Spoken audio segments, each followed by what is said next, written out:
Sir बैठ जाओ कोई बात नहीं। इन्होंने बैठ के भी वही बात करनी है, खड़े होकर भी वही बात करनी है। आवाज सुनना चाहिए, आवाज आनी चाहिए, किसी के खड़े होने या बैठने की बात। ये जो प्रॉपर्टी टैक्स है, ये सरकार द्वारा 1994 में जो एक्ट बनाया गया था, म्यूनिसिपल एक्ट 1994, ये पूरे प्रदेश में लागू किया गया। कॉन्स्टिट्यूशन की 74th अमेंडमेंट हुई थी, जिसमें ये दो प्रावधान किए गए थे। 70 म्यूनिसिपल एक्ट और पंचायती राज एक्ट जो है, ये इसमें बनाए गए थे। 1994 में ये पंचायती राज भी और म्यूनिसिपल एक्ट दोनों ही लागू हुए थे। म्यूनिसिपल एक्ट में 65 सेक्शन में प्रोविजन किया गया था कि म्यूनिसिपैलिटीज को स्ट्रेंथन करने के लिए, मजबूत करने के लिए उनकी दशाओं को, ताकि लोगों को बेहतर सुविधा मिल सकें, उनके लिए लोगों से कुछ थोड़ा सा टैक्स जिसका लगाया जाए।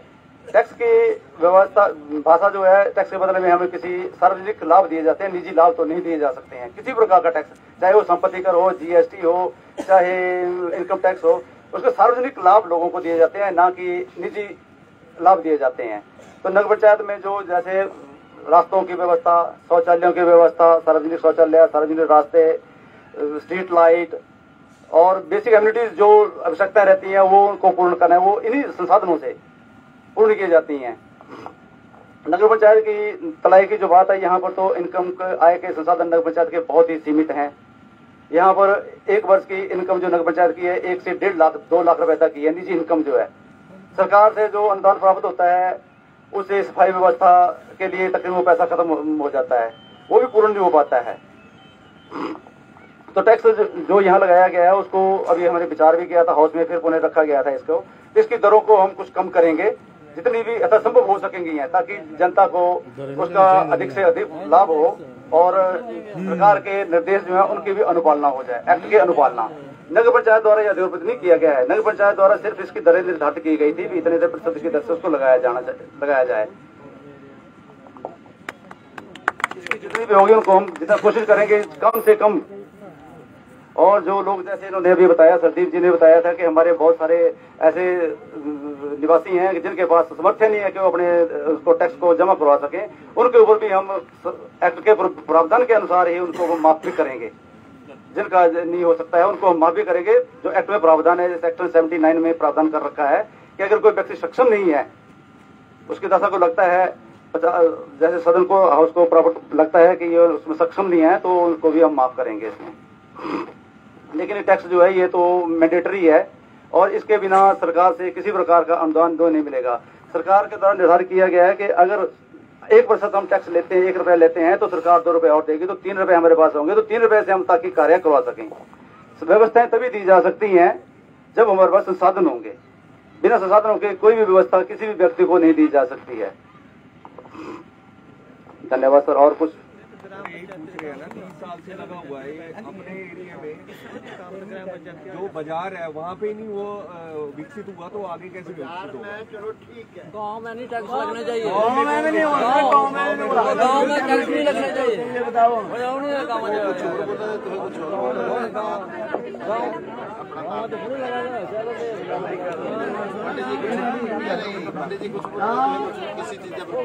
मेरा सभी नागरिकों से विनम्र निवेदन रहेगा कि यहाँ पे बहुत सारे बुद्धिजीवी विद्वान लोग हैं।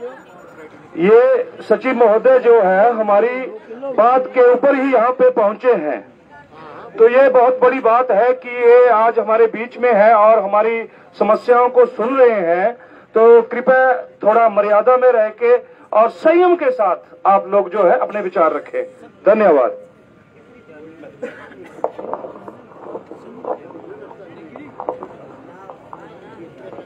मैं सचिव महोदय से निवेदन करना चाहता हूँ।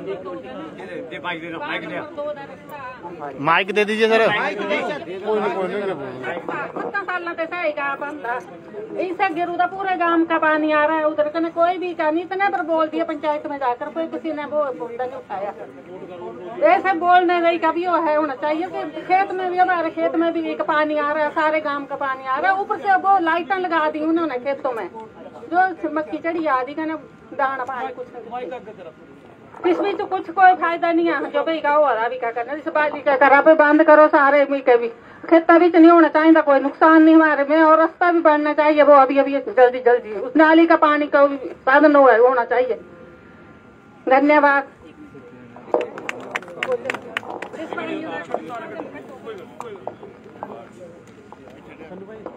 नमस्कार सबको। जैसे अभी सभी ने अपनी अपनी समस्याएं और सुविधाओं के बारे में बात की, तो मेरी और मेरे साथ जितनी भी यहाँ बहनें बैठी हुई थी सबकी एक बात है कि क्या ऐसा नहीं हो सकता है कि ये जो गृह कर है ये गांव में ना लागू करके बाजार तक ही सीमित रहे।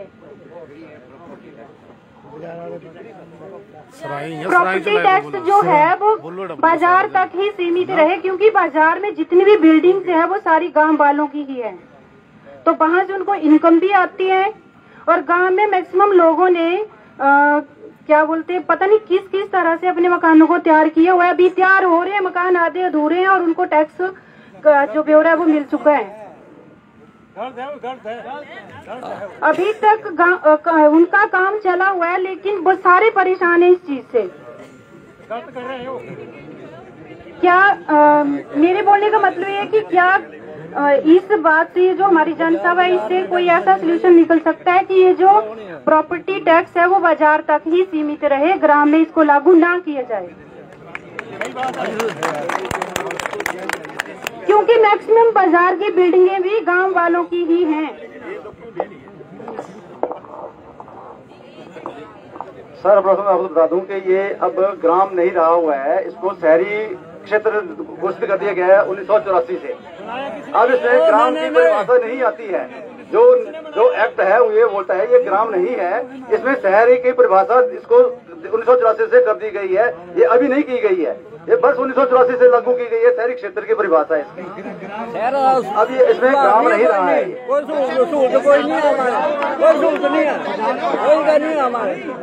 जब इस नगर पंचायत की स्थापना हुई थी तब भी यहाँ के स्थानीय लोगों को नहीं पूछा गया था। हाँ जी, हाँ जी, हाँ जी, नहीं हाँ जी, हाँ जी। तब भी वो बंद कमरे में ही खुद का लिया गया एक 2-4 बंदों का व्यक्तिगत निर्णय था वो। तो अभी जो नहीं ये बात सही है, ये कमरे के अंदर ही करते हैं अपने आप ही। और सब लोगों को मेरा नमस्कार। सचिव महोदय, लोगों के कहने का मतलब गांव से नहीं है, मसला ये है कि जो लोग कह रहे हैं अपनी अपनी समझ की बात है। लोगों का कहने का अर्थ ये है कि जो कमर्शियल चीजें हैं, दुकानें हैं या बिल्डिंग्स हैं जिनसे किराया आता है, उनके ऊपर ही टैक्स लगाया जाए, ना कि सबके ऊपर। सही बात है, बात बोलने में फर्क जरूर है, लेकिन एक्चुअल रियलिटी ये है कि लोगों की डिमांड ये है कि कमर्शियल पे लगे, डोमेस्टिक पे टैक्स नहीं लगना चाहिए। सही बात है। इसके लिए नगर पंचायत ने जो बायलॉज बनाए हैं उसमें प्रावधान कर रखा है कि जो आउटर एरिया जैसे शहर बाजार से बाहर का एरिया है उसके लिए अलग से फैक्टर रखा है, उनके लिए बहुत कम दर रखी गई है। उसके लिए ये नहीं है कि उनके लिए जो मार्केट का एरिया है उसके ऊपर वही है, उनके लिए अलग से फैक्टर रखा गया है। उनका जो फैक्टर है वो गाँव में नहीं होनी चाहिए, नहीं होनी चाहिए, नहीं होनी चाहिए, ना दे सकते उनके लिए जो फैक्टर है वो जैसे आउटर एरिया के लिए 2 रखा गया है, उनके लिए बाकी मार्केट के लिए 4 फैक्टर रखा गया है। वो नहीं होने चाहिए, कोई सहूलत नहीं है, कोई सहूलत नहीं है, बराबर नहीं है। एरिया के अकॉर्डिंग ही वो कैलकुलेशन है, एरिया जो कितना ज्यादा है उसके अकॉर्डिंग को बराबर लगता होगा। अगर उसमें फैक्टराइजेशन जो की गई है तो कम फैक्टर गया है, आउटर एरिया को गया है जो मार्केट से बाहर का एरिया है। विरोध करते हैं, कृपया 1 सेकंड के लिए ध्यान दें। देखिए, सुनो प्लीज कृपया शांति से ना आप अपनी बात रखिए, पर एक एक करके। अगर सारे लोग बोलेंगे उस बात का कोई मतलब नहीं होगा। एक एक आदमी जो भी बोलना चाहता है, बोलती बार कई बार कुछ चीजें बोली ऐसी भी बोली जाती हैं जिनका मतलब नहीं होता है, लेकिन एक आदमी बोलेगा तो वो प्रॉपर बात समझ आएगी। कितनी वो मान्य है कितनी ना मान्य है वो अलग बात है, पर एक एक करके बोलें जिससे कि कोई बात सुनी जा सके, समझ के उसका जवाब दिया जा सके। ये है मेरा सबसे निवेदन है। सारे इकट्ठे बोलेंगे तो उसका मतलब तो सिर्फ शोर शराबा हुआ, मतलब कोई नहीं है। कृपया एक एक करके बोल रहे हैं, जो भी बोलना चाहते हैं वो एक एक करके अपना विचार रखें। बाजार को टैक्स रखो, हम बाकी देने लायक ही नहीं, हम नहीं दे सकते हैं टैक्स, गांव के लोग हैं, हम टैक्स नहीं दे सकते हैं। बस आपकी जो संवेदनाएं हैं वो सुनी है। सचिव महोदय से मैं ये निवेदन करना चाहता हूँ कि ये जो हमारे इस एक्ट में प्रावधान है कि राहत देने का, तो ऐसी राहत दी जाए हमारे गांव वासियों को जो दूर दराज के क्षेत्र हैं, कि उनको ये महसूस ना हो कि हम ये कर दे रहे हैं, और जिनको जो असल में हमने इस सामूहिक आवेदन में भी ये जिक्र किया है कि जो भी IRDP में है, तथा उसके अलावा जो ये एक सर्वेक्षण करेंगे, स्वयं सर्वेक्षण करेंगे, हमारे सचिव महोदय और इनकी टीम सारी सर्वेक्षण करेगी कि हम जो राहत देने की प्रयास करेंगे ये, तो किन किन हमारे स्थानीय निवासियों को वो राहत प्रदान की जाए। तो मैं पुनः निवेदन करूंगा सचिव महोदय से कि सर्वेक्षण जो इनको सर्वेक्षण जो है वो पुनः किया जाए, जिनको राहत इस कर में दी जानी है। धन्यवाद। पुनर्सर्वेक्षण के लिए हमने पहले हाउस में भी निर्णय कर लिया गया है कि जहां पर आवश्यकताएं होंगे, जहां पर लगता है उनका पुनर्सर्वेक्षण भी करवाया जाएगा। उसमें एक वार्ड पार्षद, एक कर्मचारी नगर पंचायत का, और साथ में जो संस्था है जिसके द्वारा सर्वेक्षण किया जा रहा है उनका एक व्यक्ति होगा। तो सबके साथ मिलकर ही उनको सर्वेक्षण को किया जाएगा, ताकि सभी व्यक्तियों की संतुष्टि, पार्षद की भी उसमें सहभागिता रहेगी, हमारे कर्मचारी भी साथ में होंगे, और जिस संस्था के द्वारा सर्वेक्षण कराया जा रहा है उनका कर्मचारी भी साथ में होगा। इसकी तरफ हमने पहले ही ये निर्णय कर लिया है।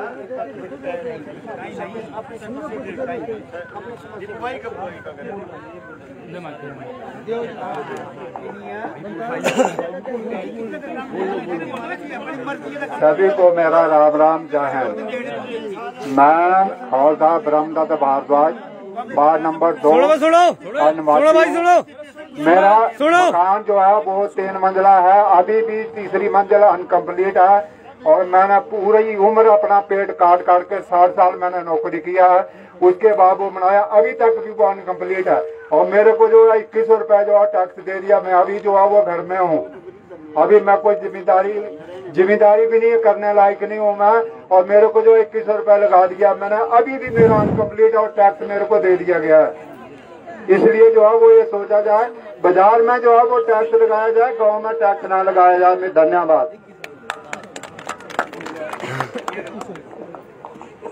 ऐसा है कि हमारे बहुत सारे साथी ये एक प्रश्न कर रहे हैं कि ये जो प्रधानमंत्री आवास योजना के तहत ये जो मकान दिए गए हैं उन लोगों के ऊपर भी हाउस टैक्स डाला गया है, तो गवर्नमेंट वाला वो मकान क्यों दिया हमें जब टैक्स लगाना था उसके ऊपर।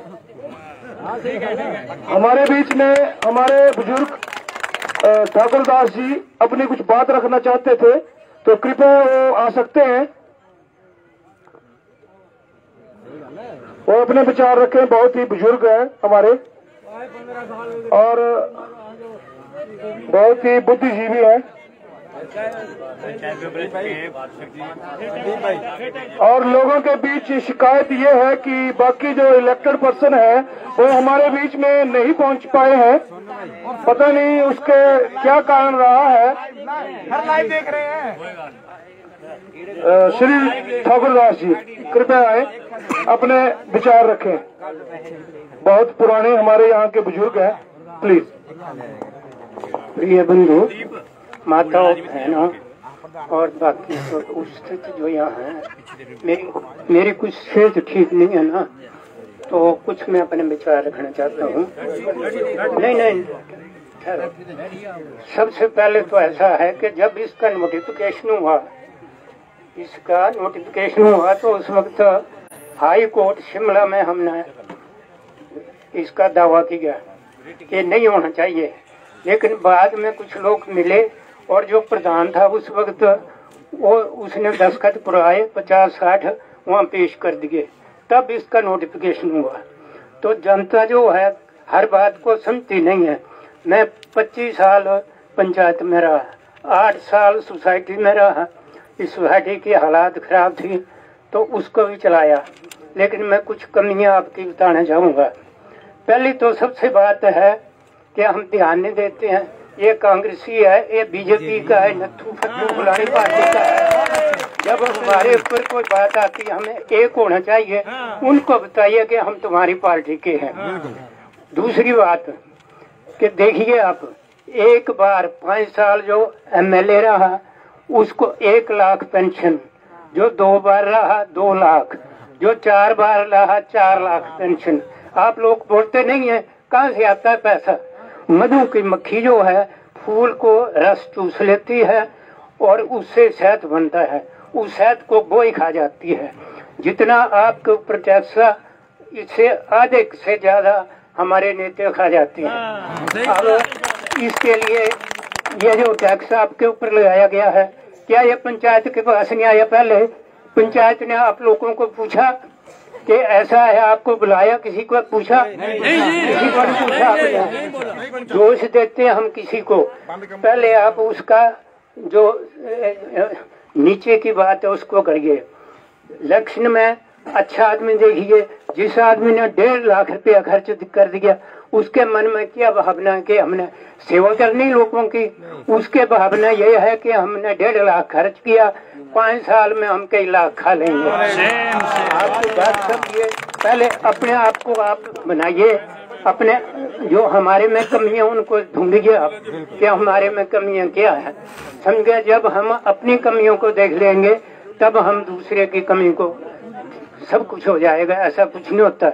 आप जाइए बड़सर में नहरे, कोर्ट है, हॉस्पिटल है, हर किस्म का डिपार्टमेंट है वहाँ, हर एक विभाग, लेकिन वहाँ ये आपका शहरी विभाग नहीं है, नोटिफिकेशन नहीं है। तो ये हमारी कमियां हैं, उसकी वजह से हुई। मैं अब आगे के लिए आपसे ये निवेदन करूंगा, कोई भी काम है ये एक कमेटी बनाइए, वो ना तो कांग्रेस की होगी ना बीजेपी की होगी, वो जो भी हमारे ऊपर कोई आपत्ति आती है आपस में मिलकर उसका समाधान करें, हम सब कुछ हो जाएगा। ऐसा कुछ नहीं है। 75 साल हो गया, 76वां साल शुरू हो गया, भारत में आज तक हिंदी लागू नहीं हो सकी है। किसका कसूर है? आज तक हमारी जनसंख्या जब देश आजाद हुआ था 33 करोड़ थी, इस वक्त 1 अरब 45 करोड़ होने जा रहे। मकान के लिए जगह नहीं रही है, लेकिन इन नेताओं को है कि भूत भविष्य वर्तमान में क्या हम कर रहे हैं, क्या आगे उसका मतलब होगा। हर एक बात को समझने की जरूरत है। ये आए, इनसे बात करो, पार्टी इनको बताओ कि मैं कांग्रेसी है, इनको बताओ मैं बीजेपी का हूँ, आपस में आप एक रहो, तब आपके सब मसले हल हो जाएंगे। ऐसी कोई बात नहीं है। तो मैं निवेदन करूंगा, मेरी सेहत कुछ ठीक नहीं है, मेरे से कोई गलती होगी तो क्षमा करना कि ठीक मैंने कहा तो ध्यान जरूर दीजिए। धन्यवाद। धन्यवाद। बहुत ही अच्छे शब्दों के साथ हमारी समस्याओं को आपने रखा, धन्यवाद करते हैं इसके लिए। मेरी एक बहन काफी देर से यहाँ पे बोलना चाह रही है कुछ। हेलो सर जी, नमस्कार जी।